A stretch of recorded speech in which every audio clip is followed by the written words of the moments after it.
Hi, welcome to YoYo TV.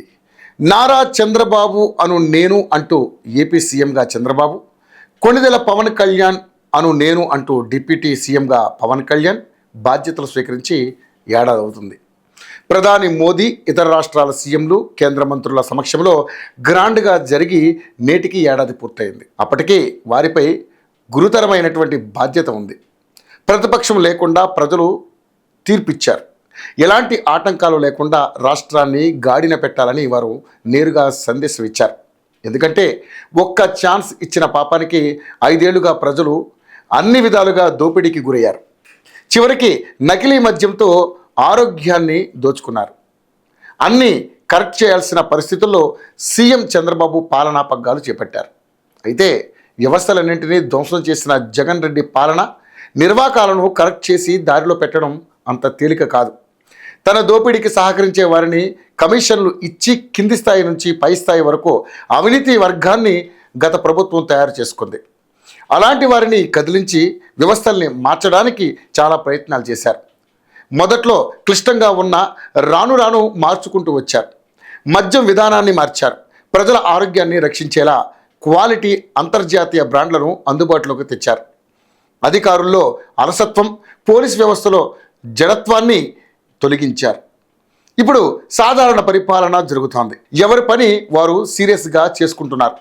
YCP పాలనలో 5 సంవత్సరాల పాటు ప్రజలకు మౌలిక సదుపాయాలు కూడా కరువయ్యాయి. కేవలం ప్రజల అకౌంట్లో డబ్బులు వేయడమే తమ టార్గెట్గా పెట్టుకుని అన్ని పనులను ఆపేశారు. చివరికి రోడ్లపై గుంతలు పడితే పోడ్చలేకపోయారు. 5 సంవత్సరాల్లో రోడ్లన్నీ నాశనం అయిపోయాయి.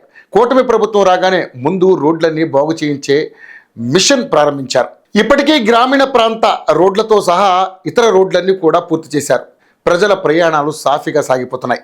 ఇక ఇంటింటికి నీరు అందించేందుకు జల్ జీవన్ మిషన్ను సహా అనేక ప్రాజెక్టులు చురుగ్గా సాగుతున్నాయి. ఇళ్ల నిర్మాణంతో పాటు ఇతర పథకాల పనులు చురుగ్గా సాగుతున్నాయి. ప్రజలు ఇప్పుడు మౌలిక సదుపాయాల సమస్యలు లేకుండా ఉన్నారు. ఇక ఖజానాను అప్పులో పాలు చేసి వెళ్ళిన జగన్ రెడ్డి నిర్వాకంతో మరో 4 ఏళ్ల పాటు ఏమీ చేయలేని పరిస్థితి ఉండేది. కానీ 4 దశాబ్దాల అనుభవం ఉన్న చంద్రబాబు ఈ పరిస్థితిని వేగంగా చక్కదిద్దారు. అమరావతిని తెరపైకి తెచ్చారు. పనులు ప్రారంభించారు. ఇప్పుడు 60,000 కోట్లకు పైగానే పనులు జరుగుతున్నాయి. రాష్ట్ర వ్యాప్తంగా వివిధ ప్రాజెక్టుల పనులు ఊపందుకున్నాయి. పోలవరం నిర్మాణం కూడా జోరుగా సాగుతోంది. నియోజకవర్గ గ్రామ స్థాయిలో ప్రజాప్రతినిధులు పనులు చేయించగలుగుతున్నారు. ఓటు బ్యాంకు దృష్టితో నగదు బదిలీ పథకాలను అమలు చేయడం కాదు, పూర్తి స్థాయిలో ఆకలితో ఉన్న వారికి ఆకలి తీర్చడం, సాయం అవసరమైన వారికి సాయం చేయడం అసలైన సంక్షేమం. అలా చేయడం వల్లనే పథకాల డబ్బులకు న్యాయం చేసినట్లవుతుంది. టీడీపీ అధికారంలోకి రాగానే వృద్ధులకు పెన్షన్ పెంచారు. ఇప్పుడు ప్రతి నెల 4,000 అందుతోంది. అంటే ఏడాదికి 48,000 రూపాయలు వారికి అందుతున్నాయి. అన్నా క్యాంటీన్లు ప్రారంభమయ్యాయి. ఉచిత సిలిండర్ పథకం అమలు చేస్తున్నారు. ఈరోజే ప్రతి విద్యార్థికి 15,000 రూపాయలు అందించారు.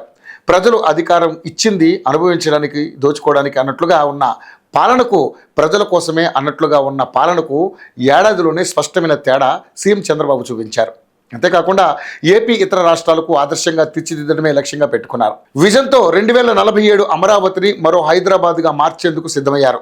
విశాఖను ఐటీ హబ్గా మార్చే పనిలో మంత్రి నారా లోకేష్ ఉన్నారు.